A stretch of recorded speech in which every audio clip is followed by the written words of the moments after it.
नमस्कार, 30 minutes GS में आपका एक बार फिर से बहुत बहुत स्वागत है।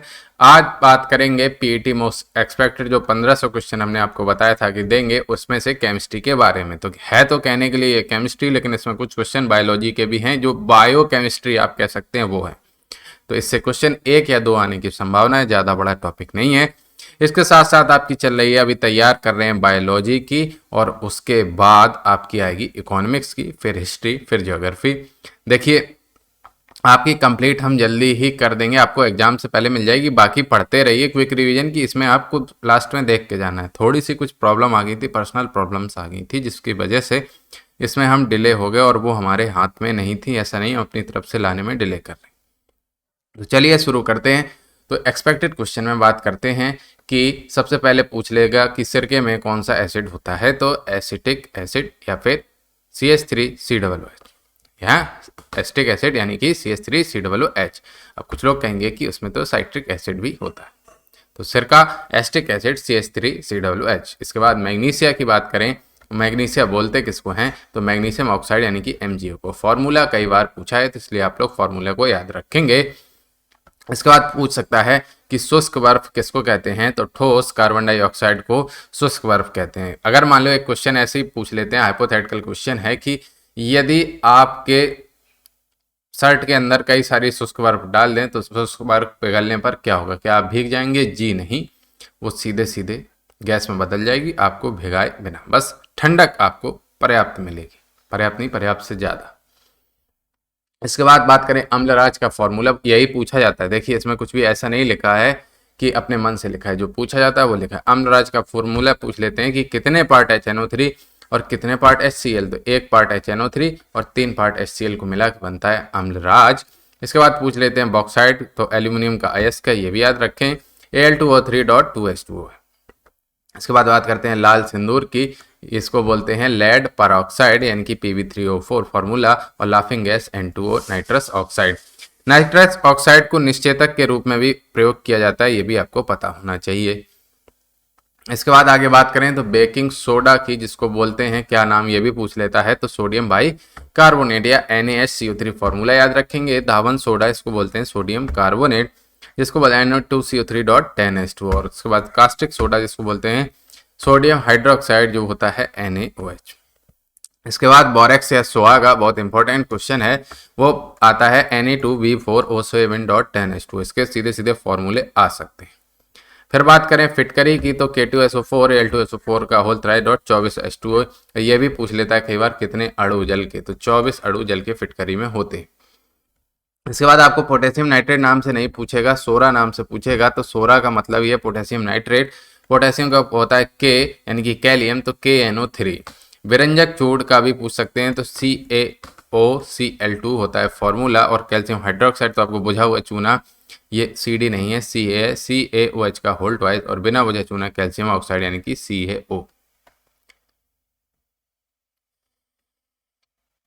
इसके बाद आगे बढ़ते हैं, चूना पत्थर संगमरमर चौक, इसको क्या बोलते हैं? कैल्शियम कार्बोनेट से बना होता है, तो CaCO3।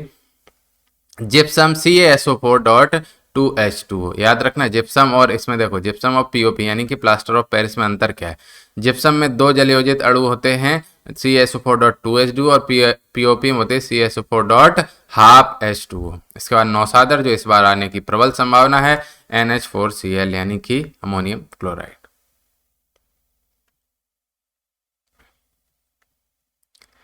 अब आ सकता है मिलान के लिए भी पूछ लेते हैं क्वेश्चन कि सबसे कम प्रदूषण कौन सी गैस करती है? तो हाइड्रोजन गैस करती है। ईंधन की बात हो रही है। LPG में क्या मिलाया जाता है? एथिल मरकैप्टन, क्योंकि LPG जो गैस है वो क्या है? गंधहीन, लेकिन एथिल मरकैप्टन मिला देने से वो गंध हमें आने लगती है, जो घरेलू गैस में होती है।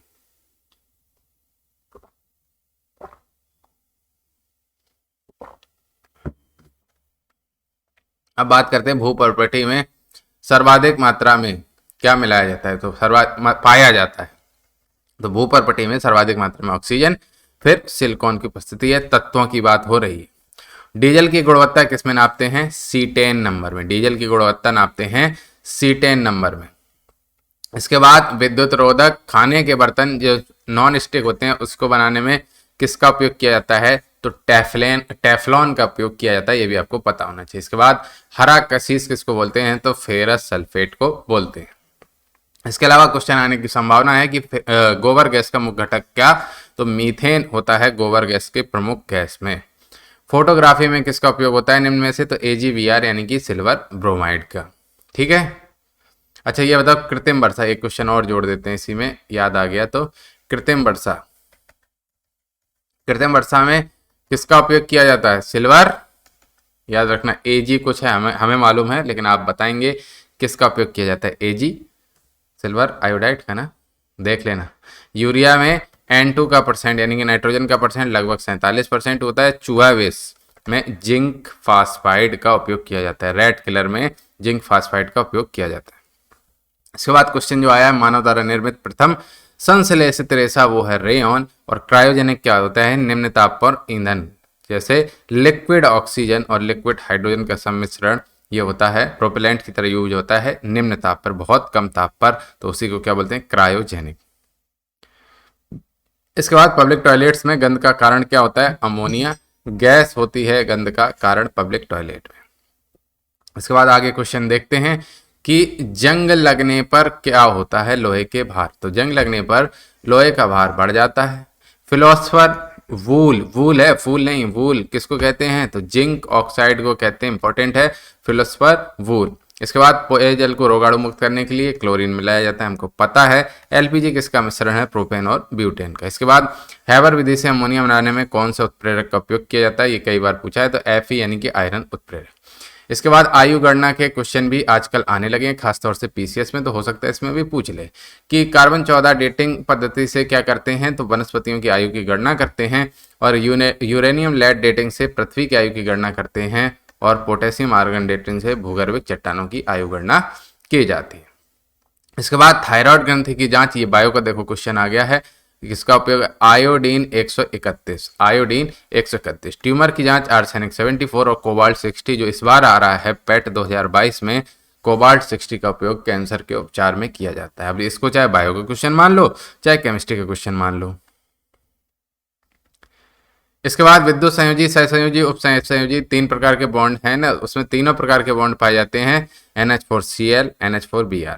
इसके बाद विभिन्न एसिड पे पूछा जा सकता है, जैसे थकान का कारण क्या होता है, तो लैक्टिक एसिड होता है। और नींबू में कौन सा एसिड, साइट्रिक एसिड पाया जाता है। फोटोग्राफी में ऑक्जेलिक एसिड का उपयोग किया जाता है। और सेब में मैलिक एसिड होता है। इसके बाद ऑयल ऑफ विट्रियल नाम से भी पूछ सकते हैं, किसको कहते हैं, तो सल्फ्यूरिक अम्ल यानी कि H2SO4 को कहते हैं। नीला, जितना नीला पीला हरा थोता, हरा कशिश नीला कशिश है ना, बहुत इंपॉर्टेंट हो जाता है, तो नीला थोता CuSO4 यानी .5H2 है। और खाद्य पदार्थ के संरक्षण के लिए कौन सा एसिड जरूरी है, बेंजोइक अम्ल, याद रखना बेंजोइक अम्ल। अब आगे बात करें, दूध से दही बनाने में कौन से एसिड का उपयोग किया जाता है, तो जी लैक्टिक एसिड का। और ऑक्जेलिक एसिड पालक और टमाटर में पाया जाता है। अच्छा ये बताओ, तो पथरी का कारण क्या बनता है, तो पथरी भी ऑक्जेलिक एसिड के कारण ही बनती है। तो ऑक्जेलिक, तो अगर किसी को पथरी होगी तो क्या कहेंगे, आप टमाटर मत खाइए, पालक मत खाइए। इसके बाद मधुमक्खी चींटियों के डंक में पाया जाता है फॉर्मिक एसिड, जिसको हम लिखते हैं HCOOH। लार का पीएच 7.5 की जगह आपको 7.4 लिखा मिल जाएगा। इसके बाद पेट्रोलियम शोधन में किसका उपयोग होता है, तो कास्टिक सोडा, बहुत इंपॉर्टेंट क्वेश्चन है ये, बहुत इंपॉर्टेंट क्वेश्चन है, तो NaOH का प्रयोग किया जाता है। अब विभिन्न की पीएच देख लेते हैं। तो मूत्र की बात करें तो मूत्र क्या होता है, एसिडिक, तो पीएच होता है 6। 7 से नीचे तो एसिडिक ही होगा ना। समुद्री जल 8.4 यानी कि क्षारी। रक्त 7.4 इंपॉर्टेंट है। रक्त क्या हो गया, रक्त क्या हो गया, 7 से ऊपर है ना, तो क्षारी हो गया हल्का। लार 6.5 यानी कि एसिडिक। दूध 6.4, क्यों, लैक्टिक एसिड होता है। इसके बाद कपड़ों में जंग का दाग हटाने के लिए किसका उपयोग करते हैं, ऑक्जेलिक एसिड का। कुल मिला के ऑक्जेलिक एसिड बहुत इंपॉर्टेंट हो जाती है, कई चीजों में काम में आती है। इसके बाद बात करें अगर सबसे हल्की धातु की, तो लिथियम है। और सबसे भारी धातु की तो ऑस्मियम है। और सबसे भारी प्राकृतिक तत्व की बात करें, देखिए धातु की और तो ऊपर बात, नीचे तत्व की, तो वो यूरेनियम। इसके बाद अगर अयस्कों की बात करें तो पूछ लेता है सिनेवार किसका अयस्क है, वो लेड का अयस्क है। और मोनाजाइट किसका अयस्क है, थोरियम का अयस्क है। भविष्य का धातु किसे कहा जाता है, तो टाइटेनियम को कहा जाता है। और क्रायोलाइट और बॉक्साइट किसके अयस्क हैं, एल्यूमिनियम के अयस्क हैं।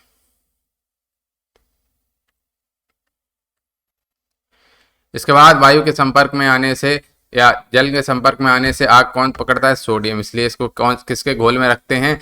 केरोसिन के घोल में रखते हैं। इसके बाद आतिशबाजी में हरा रंग बेरियम के कारण होता है और लाल रंग होता है स्ट्रोंसियम के। याद कैसे रखोगे? कोई स्ट्रॉन्ग है तो उससे हम लाल हो जाएगा ना, तो लाल रंग स्ट्रोंसियम के कारण। और बेर जो होता है वो मैक्सिमम बाद में पकता है ना हरा, तो बेरियम के कारण हरा रंग आतिशबाजी में होता है। बारूद के निर्माण में सिल्वर नाइट्रेट का उपयोग होता है। लिक्विड सोडियम नाप की भट्टियों में शीतलक के रूप में भी उपयोग किया जाता है, यानी कि कूलेंट के रूप में उपयोग किया जाता है। इसके बाद बायो का क्वेश्चन देख लीजिए फिर से। मानव शरीर में कॉपर की अधिकता से तो जी विल्सन रोग हो जाता है। भविष्य का ईंधन किसे कहा जाता है? हाइड्रोजन को कहा जाता है। पिच ब्लेंड किसका अयस्क है? यूरेनियम का अयस्क है। अभी हमने आपको बताया था कशिश, हरा, नीला, थोता, ये सब।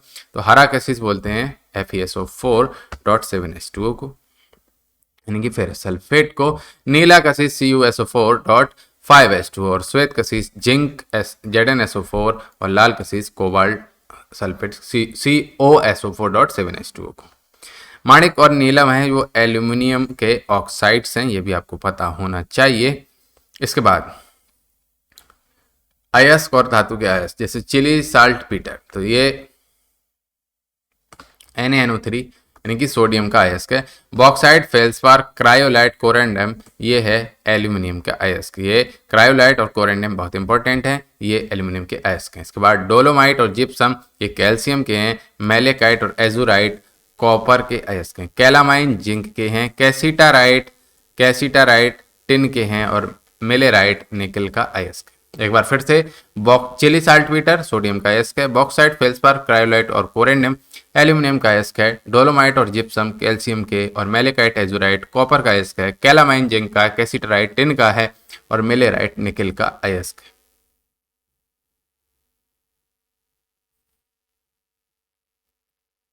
इसके बाद बात करें तो पायरोलूसाइट और मैग्नेटाइट, ये मैग्नीज का अयस्क है। हॉर्न सिल्वर यानी कि AgCl और रूबी सिल्वर चांदी का अयस्क है। कार्नेटाइट और पिच ब्लेंड यूरेनियम का अयस्क है और थोरियम का अयस्क है मोनाजाइट, जो हम पहले भी बता चुके हैं।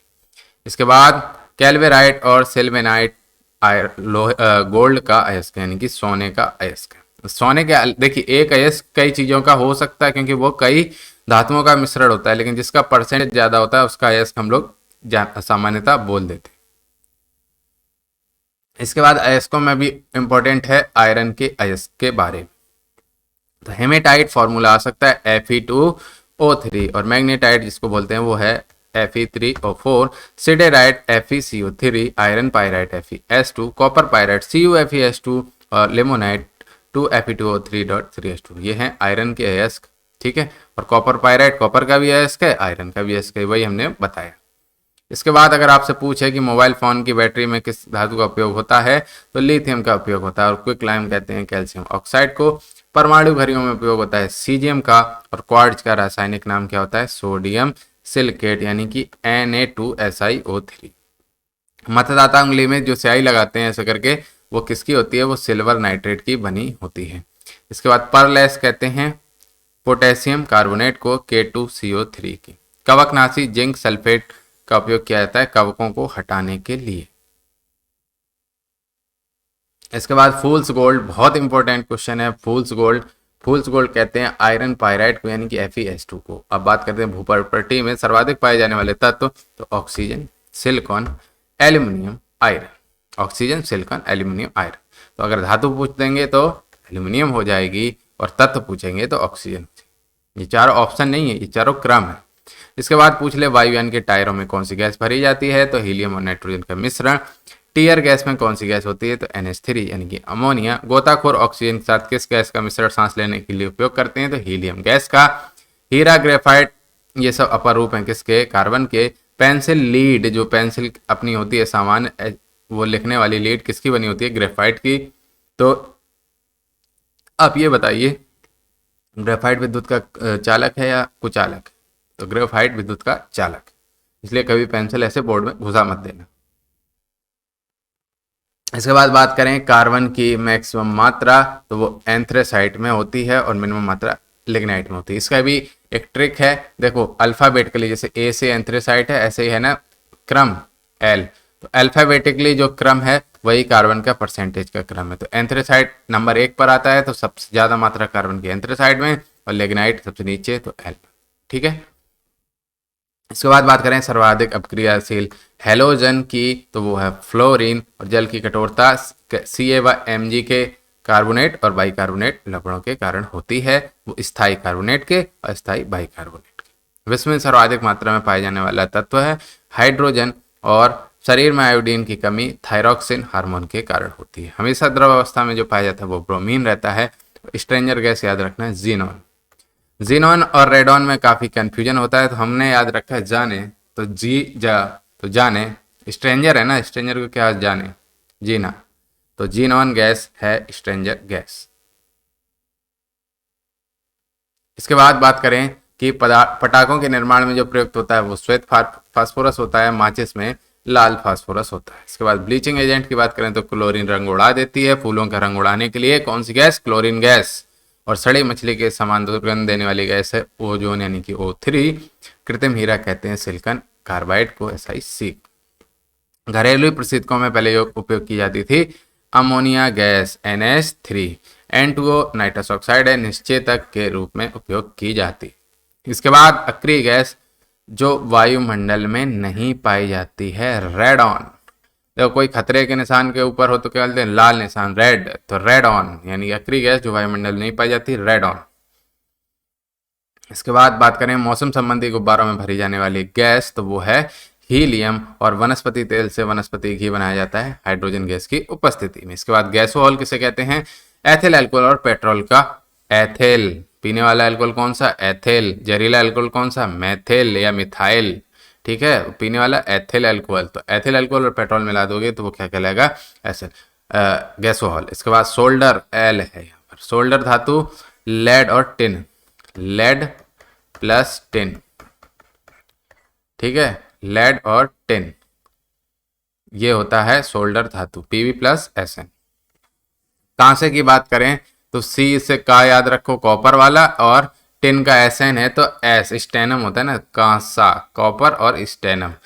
का से ये देखो, का से कॉपर, S से स्टेनम, तो Cu और Sn का कॉपर होता है 88% और टिन होता है 12%। इसके बाद धातु और पारे का मिश्रण कहलाता है अमलगम, और लोहा सामान्यतः अमलगम नहीं बनाता है, मतलब किसी भी धातु का पारे के साथ मिश्रण कहलाएगा अमलगम।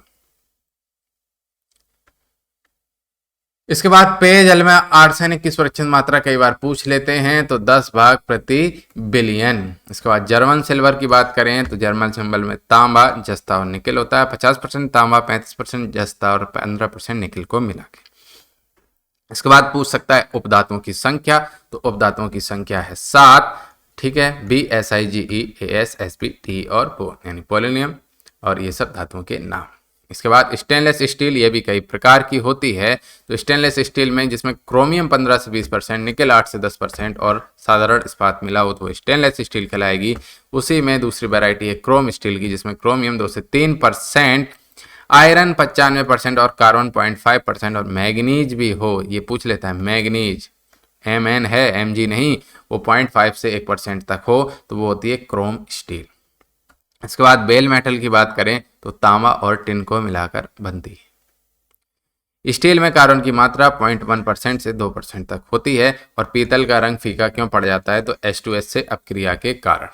इसके बाद बुलेट प्रूफ पदार्थ पॉलीएमाइड बहुलक से मिलकर बना होता है। वेल्डिंग में पूछ ले तो ऑक्सी एसिटिलीन ज्वाला का, एसिटिलीन किसको बोलते हैं, C2H2, इनका ज्वाला का उपयोग होता है जलाने के लिए और वेल्डिंग करने के लिए।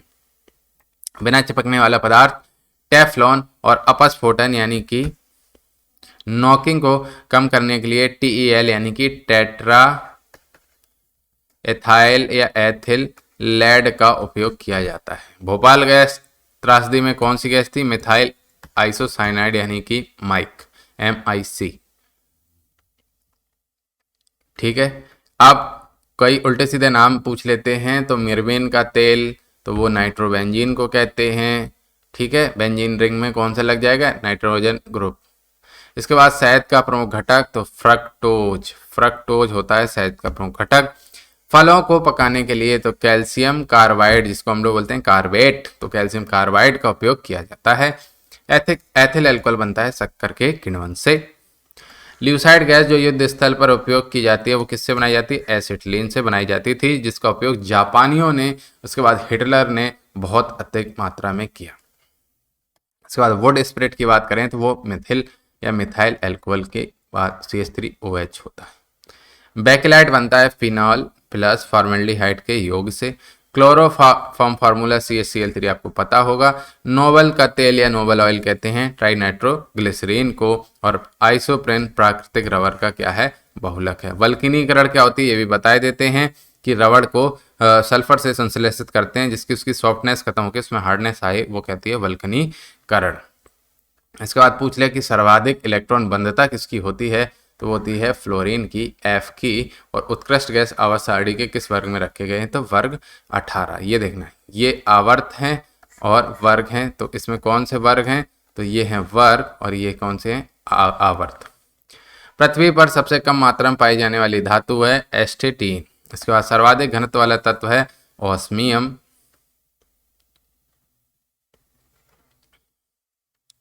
इसके बाद बात करें रेडियो सक्रिय समूह की तो वो है एक्टिनाइड समूह। धातु, अधातु, उपधातु सभी प्रकार के तत्व पाए जाते हैं P ब्लॉक में। तो ये आवर्त हो गए और ये वर्ग हो गए, खड़ी हुई वर्ग हो गए और पड़े हुए आवर्त हो गए। ठीक है।